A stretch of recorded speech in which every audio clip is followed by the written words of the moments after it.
Hey, it's Robert Clickybeard, the host of the Commercial Landscaper podcast. For the next 30 minutes, I'm inviting you to high-impact conversation with some of the most accomplished leaders and entrepreneurs in our space. This isn't fluff, it's real, battle-tested insight rooted into my book, The Ironman Mindset for Entrepreneurs, that will challenge you to grow as a leader, stretch yourself beyond your comfort zone, and scale your business the smart way.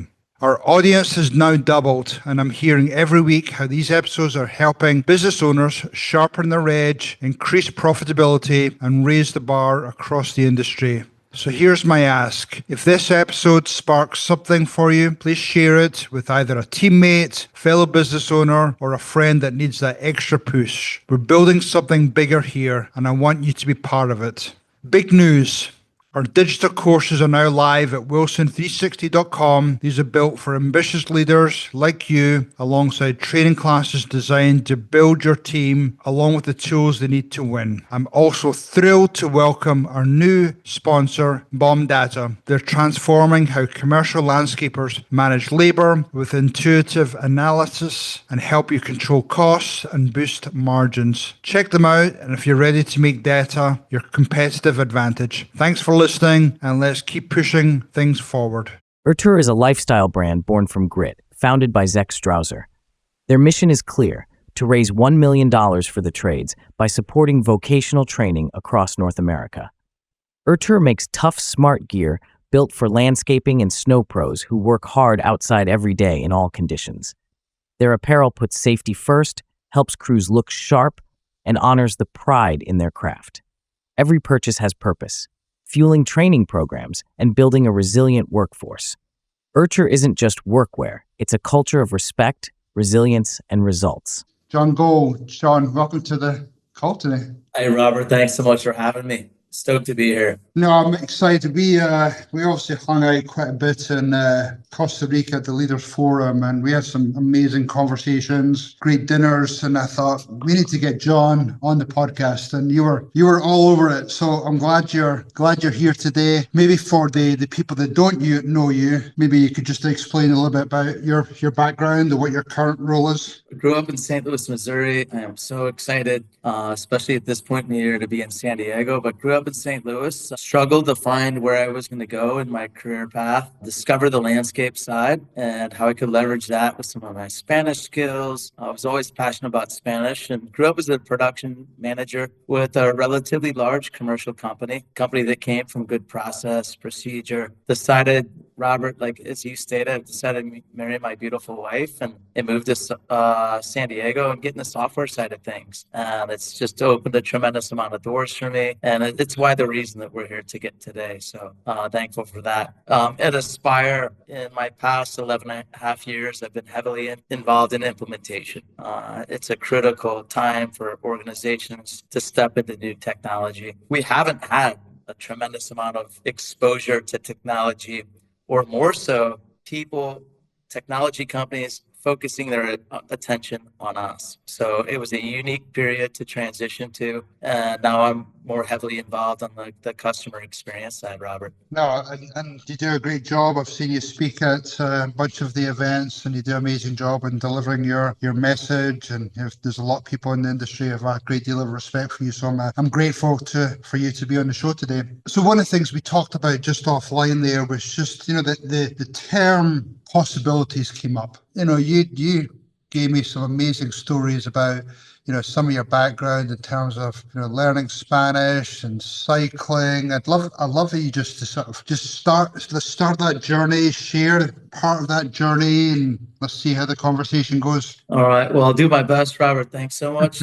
When I break everything down from the beginning, it's about connecting the dots. When we connect dots, we create knowledge. And I think we can all agree knowledge is power. I challenge everyone to think about what it is they're good at in the industry. Do you recall picking up the commercial mower for your first time, or getting exposed to a system as convoluted and like irrigation? And imagine that first day.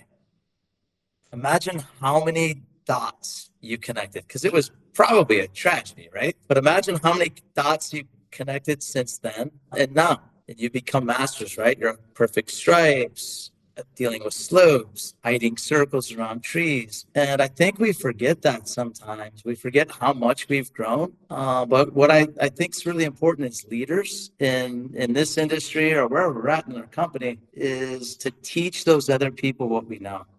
Great leaders give back. We're only as strong as the team we develop. And the more dots I can share from my history, whether it's with you, Robert, people on this podcast, but more so them with their teams and their teammates, the more powerful the team's going to become, the more they're going to grow.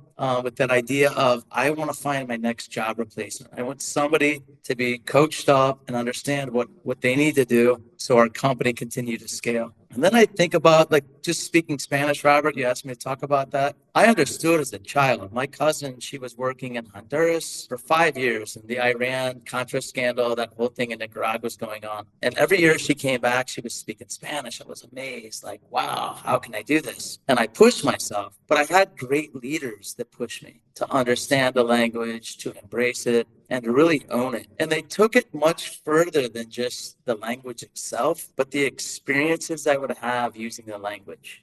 For instance, how to deal with la mordida, or if you're involved in some kind of a hostile situation where you're being bribed by the military. Those things happen to me. And I respect my leader for helping me understand that. It put me in a better, cool, calm, collective mindset for that situation. But just always understanding that the harder we work, the more goals we connect, the more we get from leadership, the quicker we can connect when we come across those situations. When you were talking there, one of the things that popped into my head, and I ask this sometimes with my clients, is, what are your superpowers? Superpowers could be the language, how you handle things. It could be, as you say, how good a connect you are. And I think a lot of people do forget that. And sometimes it just needs coach, mentor, or a situation to be able to remind you what some of your superpowers are. And then you're right. How can you then use some of those skill sets or connections to then help lift other people up? Yeah, I'll tell you a superpower of mine, Robert.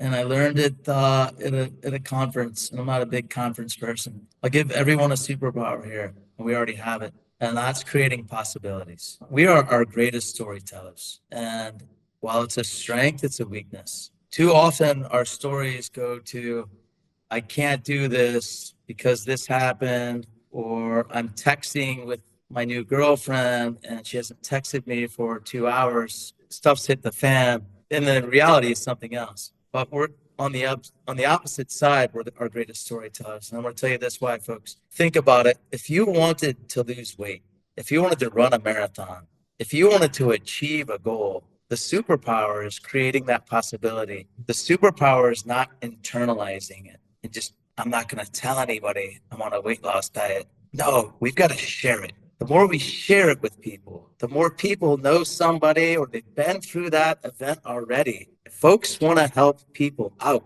people want you to achieve your goal. And everyone knows somebody or has done it before to impact that. And Robert, we didn't have the internet and AI 20 years ago. Yeah. And I'm still convinced today that real relationships with real people and real stories is what helps us get there. And I've taken that approach to creating a possibility, letting people know where I want to go, and the doors just continue to open. Why do you think people have that, almost like that closed-minded mindset where they're not necessarily want to share, they keep it to themselves? Do you think it's scared of failure? I think that's probably the root cause, Robert. If there's anything else I could share with the group here today, it's we've got to embrace this mentality to live life on the skinny branches. And I don't know what skinny branches mean to you, Robert, or to the audience here. Skinny branches for some could be adventure, stepping in perhaps to a new vertical, studying something I never thought I'd study before. Perhaps it's a new hobby. But the skinny branches are where we step out, we feel the wind on our face. It's where we experience life. And I think that fear, Robert, of failure is where folks tend to cling to the trunk. They're going to cling to their comfort zone. But when you cling to the comfort zone, that's where when you really miss out on your purpose here. The greatest leaders I've known, Robert, that have failed, because the skinny branches, when you step out, they do break. A business fails. That new venture, it fails. But the greatest leaders I know, most successful people I know, they climb back up that tree and they get out on those branches. And that's when the doors really begin to open. I told you I was passionate about Spanish. I wanted to use Spanish in my professional career. I found this major. I was struggling in college. Where do I go? I found agriculture. I put the two together. I was like, landscaping. These people are urban farmers. Everyone cares about everybody. If I'm having a struggle with weeds or my flowers aren't doing well, I'm talking to the next person to let them know there's something going on. We're all in this together. And then there was this element of Spanish. And that was just probably that creating the possibility, but those skinny branches. And it just kept continuing to open doors for me. Now I'm working on, or at that time, I was going to Nicaragua, Guatemala, Mexico, bringing up workers on this H-2B visa, right? My dream's coming true. But it wasn't just H-2B workers, it was my teammates. So the branches, sometimes those skinny branches, when you walk out, they get skinnier, but that's where the action's at.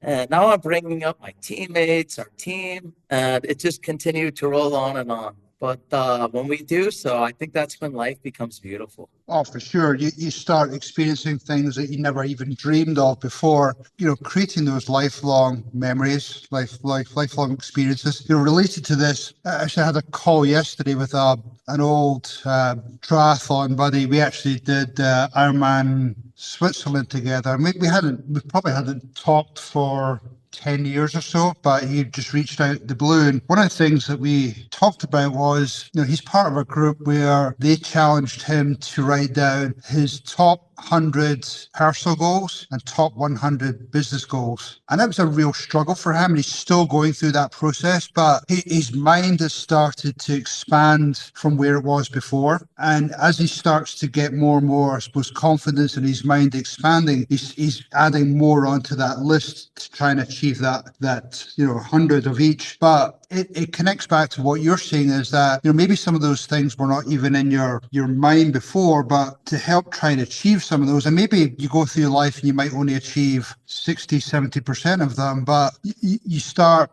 figuring out ways, how can I do those? Who are the connections that can help me get to achieving that goal? Does that make sense? Yeah, I think the connections are only as much as you externalize them. We have connections around us everywhere. It's amazing where they happen. It could be sitting between a couple folks in an airplane, but if we don't let people know what we're up to or what we're trying to do, it's not going to happen without the help of everyone around us.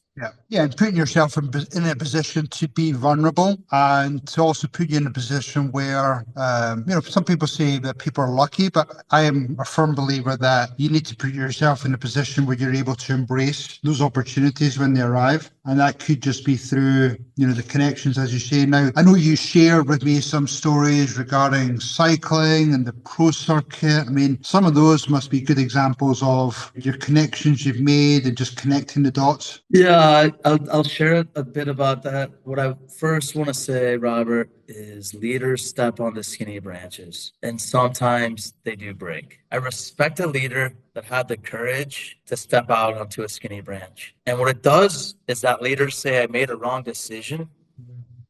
The course has changed. We're going to go here. I respect them asking for forgiveness, because that's courageous as well. For sure. But I do admire their courage to go there in the first place, because we're all in our comfort zone, and it's our leaders that take us to the next level, or it's us as leaders in whatever division or role we are to push our leaders to go there. Yeah, pro cycling did a lot for me. I always had a dream to get into that caliber, that level of the race. I was never the greatest racer myself. I kind of fell into my lap. Again, Robert, going to those skinny branches, I brought up some riders that on H-2B visas who had links to national champions in Mexico. We had a handful of major races in this country. I don't know if you remember, but there was Tour of California, Tour of Georgia, Tour of Missouri. There was a Triple Crown up in Pennsylvania. And I'm from St. Louis originally, and Missouri gets this Missouri gets awarded this invite. And a couple teams happened to get some last minute invites. One of them was a Mexican team. And I knew people that were on this team. I was there to translate because this guy, Jose Contador, had just won the Tour de France. I'm here to interpret in press conferences, but got to meet the Mexican team and had some relationships. And they took me under their wing. Now I'm in the car, right? Like in a pro world-class race, like experiencing something like beyond my dreams. It's all coming real. Got to talk to the owner the next year and said, I want to represent you in North America. And that's what I did. But what I love about the team, when you break apart a cycling team, it relates so much to this industry. These riders, whether they're climbers, sprinters, time trialists, those are people that are like great, just one-on-one, me versus the clock. They all have a unique role. They're like unique divisions in a company, and they're specialists. And then you have some people that are just there to sacrifice themselves, but they're all willing to sacrifice themselves. So when you put that into our world, we have these divisions, we have these specialists, and sometimes they're out there on their own. I'm just doing a small enhancement. It's myself, my crew. We're going to go up against a job. We're going to win. We're going to lose. But then you get into like a maintenance contract where there's several teams, several specialists throughout the year, or a large construction project. But think about how often your irrigation team is working overtime or sacrificing a day or sacrificing other jobs so they can get this job done to set the next team up for success. And that's what that experience taught me. We're always about setting up the people that are going to be behind us into success. Or I'm doing what I'm supposed to do. I'm looking at my cruise hours every day to set up my teammate internally on payroll for success. I'm looking at my jobs to set up my invoicing person for success. So we're not invoicing for September in something that we did in February. It's having that mentality of the workflow. Who's the ultimate winner? Not me, not my team, but the company united. Yeah, because what I hear there is that you've got, and especially in cycling, you've got alignment. So you're all working together. Everybody, yes, you're right, has their own strengths, but there's alignment there. And the ultimate goal is obviously to try and win the race. But along the way, especially when you talk about, smaller projects versus maintenance, you've also got to celebrate some of those small wins along the way, just to sort of keep some of that motivation going. Yeah, absolutely. And you mentioned a couple of things, the shared goal.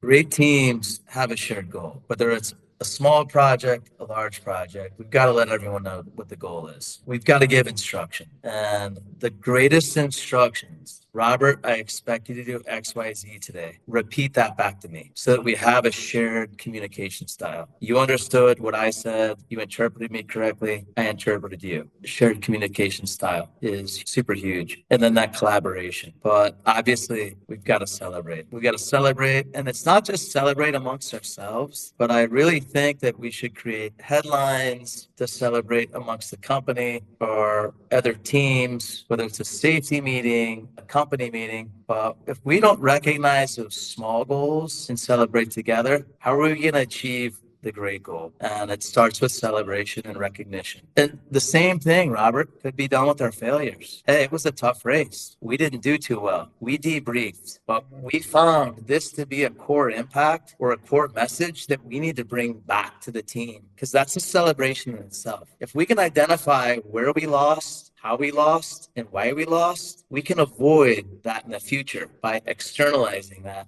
to everybody. I don't think that's done enough. I think a lot of people don't necessarily maybe either admit the failures or they maybe do a deeper dive into why it failed. I mean, I thought your example of, the leader going out in those super skinny branches, maybe failing, maybe going back, apologizing, say they messed up, but all those examples are good ways of, going back, circling back, learning, get some lessons learned, and then sharing those lessons with the rest of the team. So hopefully they either don't make same mistakes or they grow into better leaders. Think about this. If you're undefeated, if you are winning and winning and winning, you still got to drill into those metrics. Identify why are we winning? Where are we winning? because we're not losing, but then figure out how to do more. Yeah. And I think sometimes a lot of successful people get lost in success and don't understand how they could leverage and grow and scale that success even more.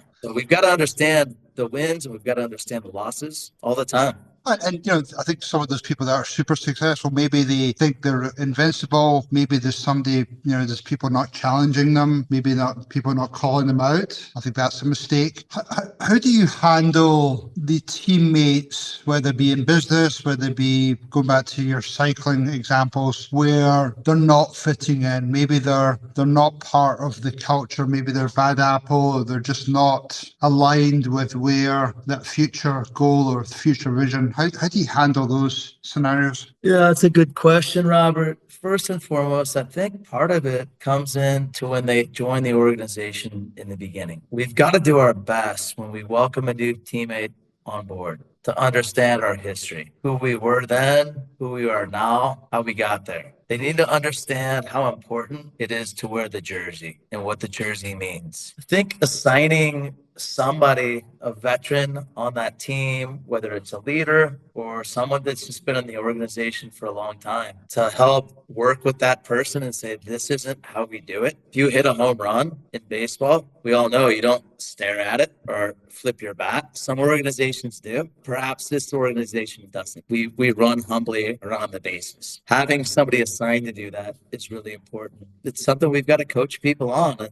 unfortunately, I'd rather have a healthy bench any day, probably more so than anything. Because with a healthy bench, I can win championships. With an unhealthy bench and we're undefeated, that's probably not going to stick around for the long term. And I think, Robert, it's about knowing if you're not a good fit for this team, you're out. I don't care what your stats are. That's great, but it's having a negative impact on that team. But we got to bring them in right.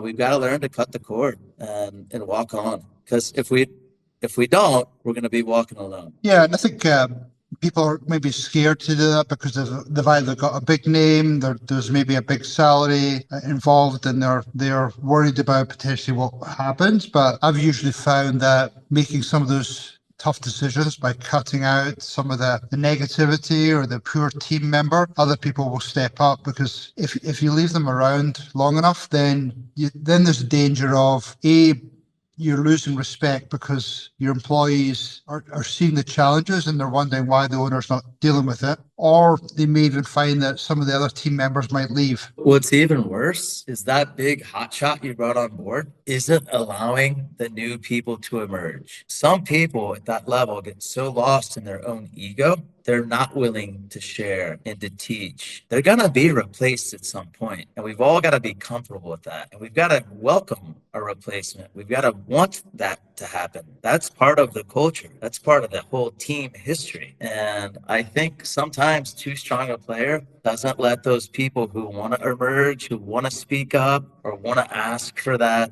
opportunity or that coaching experience from that particular player, is where they are never actually born, Robert. They never get to break that mold or come out of that egg and showcase who they could be and who they want to be. They just need that little bit of help to get there. Going back to the bucket list scenarios where they're going out into the skinny branches, how do you create that type of environment where people can either dream big or have the time to be able to work on maybe what some of their goals are, what those skinny branches look like, taking themselves out of the comfort zone? You and I were at the Leaders Forum, and AI came up, and everybody sort of realized that it's coming down the tunnel really quick. But there was also recognition in the room that nobody's committing the time or resources to do it.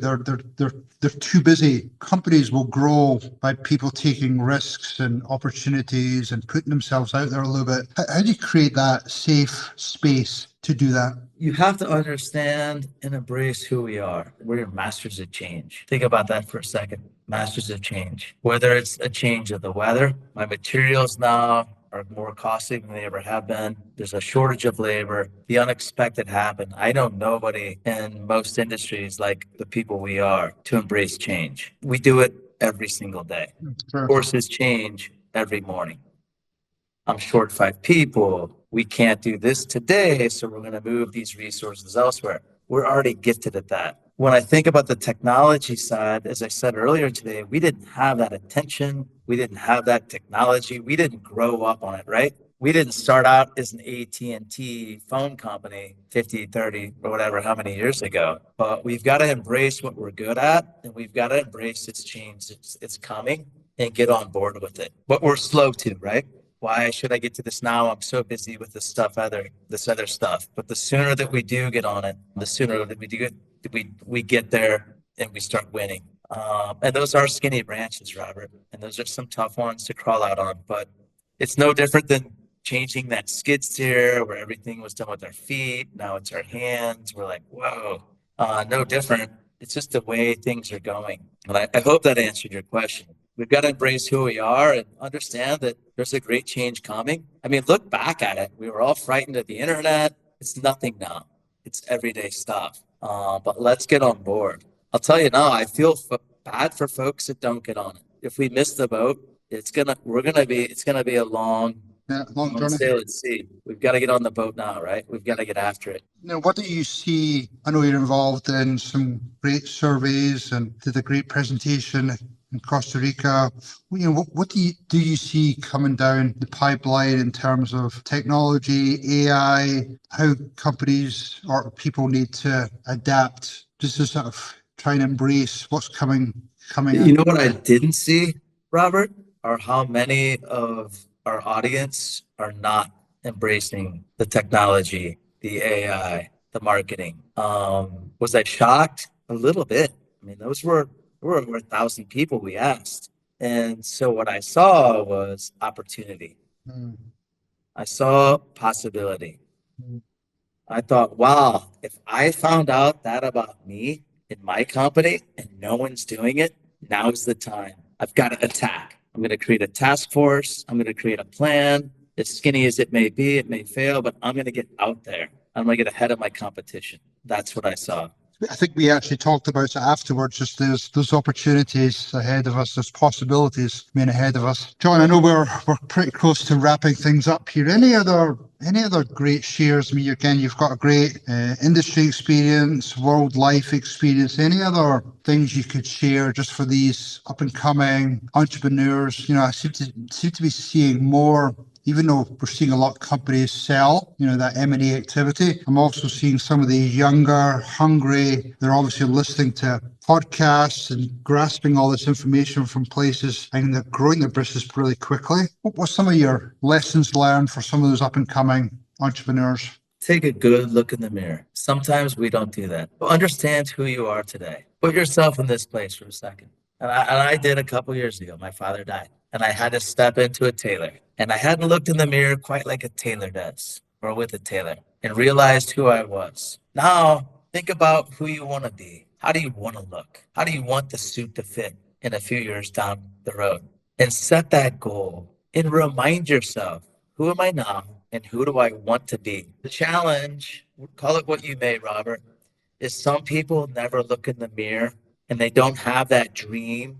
They don't have that possibility of who they want to become.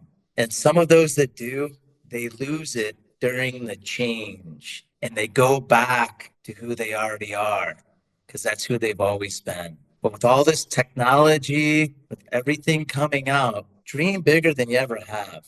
Leverage all these new tools that are out there. Get out on those skinny branches and go get it and have a great idea about who the hell you want to be. I love that. That's awesome advice. How can you expect to lead others effectively if you don't know who you are and where you're going?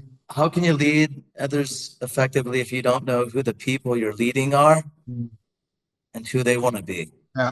We've got to understand that. We've got to take care of ourselves as leaders so that we can be there for the team. But we've also got to understand who they are and where they want to be, because you've got some big dreamers on your team. And give me dreamers every day, because I want big dreamers. I want big bats. I want big closers. Let's go.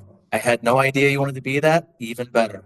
Let's go. We're all in this clubhouse together. Let's leave it all in the field. Yeah. I will be your teammate, and I will be the first to leave it out there for you. Yeah, and that ties back into your point you made earlier. If you're able to verbalize where you want to be, where you're going, then other people will help you get there. Yeah, shared goals. Jon, this has been an awesome time together. You've got some great nuggets for the audience. Really appreciate the time. I know you're a busy guy, but just some of those life lessons learned, life experiences, and you've experienced them all yourself. So really appreciate it, Jon. Yeah, thanks, Blake. Appreciate it.